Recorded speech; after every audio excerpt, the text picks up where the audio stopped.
We're going to speak this morning about a very simple question that can guide us throughout our day and actually the rest of our lives. Over and over again, Jesus tells us in A Course in Miracles how very simple his course is. The beginning of the last chapter of the text, the section at the beginning of the last chapter of the text is called the simplicity of salvation.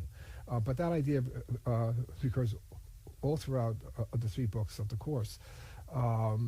And we could kind of consolidate all of the Course's teachings and all of its a guidance for our everyday practice of the Course, such as we find in the workbook, in this very simple question to ask every single time we're confronted by anything in our day, from the time we wake up to the time we go to sleep.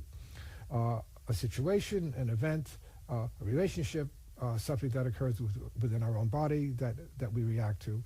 But this simple question, simply asked, would guide us through the entire morass of the ego thought system, all the complexity, all the anguish, the guilt, the fear, the pain, the judgments, everything that goes along with our everyday living in this world. All this can be cut through very, very simply by posing this very simple question every single moment of every single day. And the question is what I am doing, is what I'm feeling, thinking, saying, will this impede my atonement path, or will it enhance it? Will this solidify my being in the ego's dream, or will this help me awaken from the ego's dream? This simple question, simply posed, but religiously done so with great dedication and devotion, day in and day out, cannot help but bring us closer and closer to our goal. Because this will cut through everything that the world tells us is true, is valuable, is important, and significant. Because the only thing that is true within the world of illusion, that is important, significant, and valuable, is, will this help me awaken from my dream, or will this hinder my progress? To do this over and over again, each and every day, would help unify our life, so that no matter what is going on, whether it's something we judge as being significant or insignificant, something that arouses great passion, anger, fear, gives us pleasure or pain, no matter what the form is, no matter what seems to be going on outside of us in our world, it brings us all back within to the decision-making mind.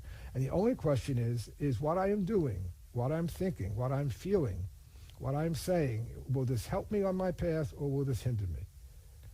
What could be simpler? And so, again, as Jesus says over and over again, this is a very simple course.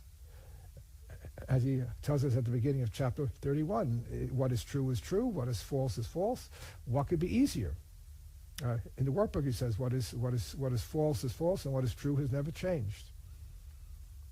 So everything comes down to this very simple question. The problem is that its simplicity is what terrifies us, because we want to make things very complicated. Indeed, that's why we made the world right at the beginning. That's why we made bodies and made lots of bodies, because nothing is more complicated than our own body in terms of how it functions, and nothing is more complicated in terms of our daily living than interacting with other bodies. It's extraordinarily complicated. As lessons 79 and 80 say, let me recognize the problems all could be solved, and let me recognize that all my problems have been solved. That there's only one problem, the belief in separation, and only one solution, that's the decision for the atonement. But so many problems keep rising up and rising up and rising up, and we're kind of enveloped in these clouds of complexity, right? That conceal from us how very simple everything is. Is what I am doing an interference to my atonement path and my waking from the dream, or will it help me up my atonement path? Again, there's absolutely no reason why day in and day out we can't practice that very simple question. And if we don't practice it, and we forget and get caught again in the flotsam and jetsam of our everyday life and all the complexities of the ego thought system, it's only because we became afraid not only of the simplicity of the question, but the simplicity of the answer. Do I truly want to awaken from the dream and return home? And it's only we who could provide the answer to that. And looking at everything that happens in our day provides the framework within which we could learn, practice this lesson, ask this question, and then one day give the answer and truly mean it. Yes, I do want the peace of God. I do want to return home. I do want to awaken from the dream.